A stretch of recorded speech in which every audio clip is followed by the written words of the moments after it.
Kai Cenat recently announced that he's going to be making his clothing brand Vivette, which a lot of people have clowned on him for, and I really hope he's successful. I honestly do. I don't like to see anybody fail in their dreams. But when I look at the work that he's doing, trying to come up with ideas for his clothing brand, I'm seeing that he is falling into the same trap that everybody else does, which is creating boring fucking garments with a logo on it. Those are his sketches, and I think that that's going to be a massive failure. So what I'm going to do in this video is walk you through my 3-step process or my 3-step framework for how to create great garments. Starting with number 1, customer. Who is your customer? And I don't mean you can't just say some bullshit like this is a hoodie for cool people. There's a huge range of cool people, okay? The rodeo cowboy smoking Marlboros outside of an old Citgo and driving a Chevy El Camino, he's cool. The skater boy with dreadlocks and tattoos who's dating a goth girl, he's cool too, but they're cool in totally different ways. So you need to come up with an actual customer, an idea of a person that would be a great customer for you to have. If you can't come up with someone, go on fucking Pinterest and type in cool person or cool dude or cool woman, cool girl, and find a person who would wear something you designed, okay? You need to know this person inside and out. If you are a cool person, amazing. Design something that you would wear, but it needs to be something that speaks to you on a core level. Taking a blank black hoodie and slapping a logo on it is not good clothing design. It's bad. It's very, very boring. In fact, you need to see that as the period, the very end of your entire process, okay? When you have reached the point where your clothing brand can put a logo on a blank hoodie and sell it, that is where you've reached a level of status within your community, within your customers, within whatever community that you're designing for. If you can't come up with a core customer, that's okay. What you can do is replace that C, customer, with the other C, culture. Pick a culture you want to design for. Now, I'm going to give you some cultures that are massively over designed for, okay? Skateboarding. Everyone designs skateboarding. You've got Supreme, Stussy, Palace, 18 East. You've got a ton of these brands. Revenge, all these Named Collective. All of these are designing for skateboarding to an extent. So it's really overdone, okay? You've got other kinds of culture, like there's the male manipulator culture. That's what Elwood is designing for. But if you can come up with a culture that you are part of, that you really like, you can start designing for that culture, and you can design things that you know that they would enjoy. Let's move on to step 2, aesthetic. But isn't culture aesthetic? No, it's not. The aesthetic is what is the overall aesthetic or core that you are going to be putting this piece of clothing into. Some of my favorite aesthetics would be things like I like gothic things. I like skate goth. I like piracy. I like celestial gothic. Basically, every form of gothic is my favorite, right? And I had a TikTok channel for a while where I went through different types of gothic, things like Bayou Gothic, Southern Gothic. There's just a huge variety, okay? But if you want to pick a core aesthetic that you really, really like, things like analog horror could be an aesthetic. Things like art horror could be an aesthetic. I realize I'm kind of a one-track person. I have a very defined sense of aesthetics, but you probably have an aesthetic that you really like. In fact, if you do, go ahead and comment down below what your favorite aesthetic is. Okay, and if you don't have one, amazing.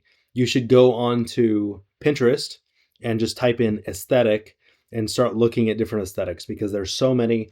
It's like music genres that'll blow your mind. But you pick an aesthetic for the clothing that you're going to design.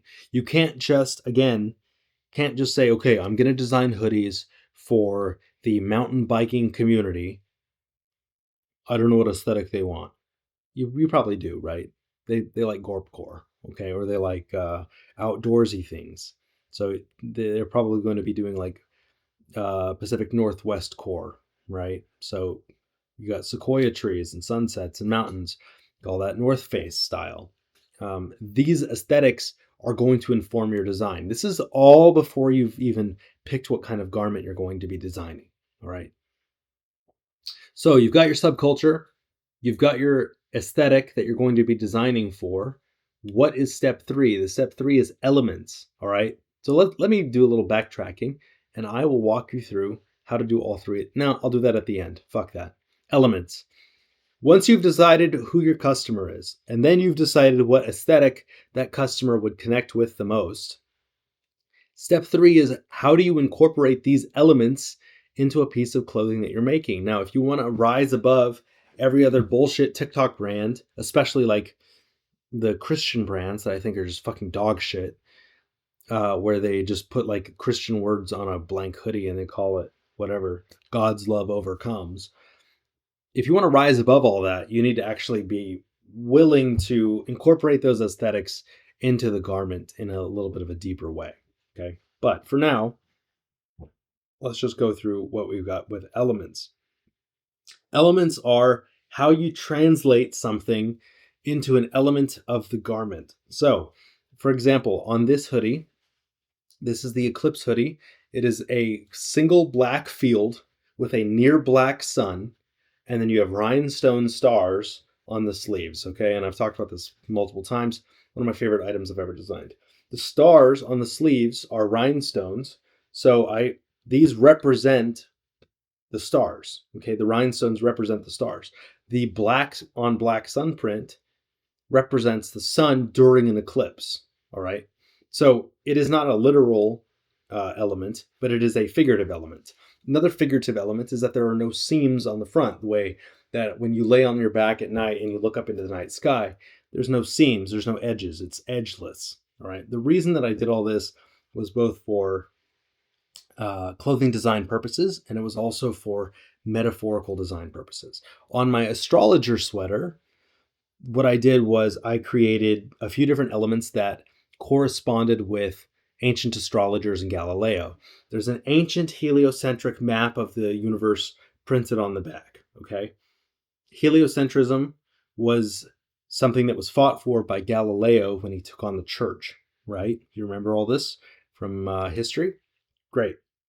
They called him a madman. In fact, back then, astrologers and astronomers had a lot of overlap. They did believe, even the Christians believed that, because in the Bible it said that he has ordained the times and the seasons, right? The signs and the seasons.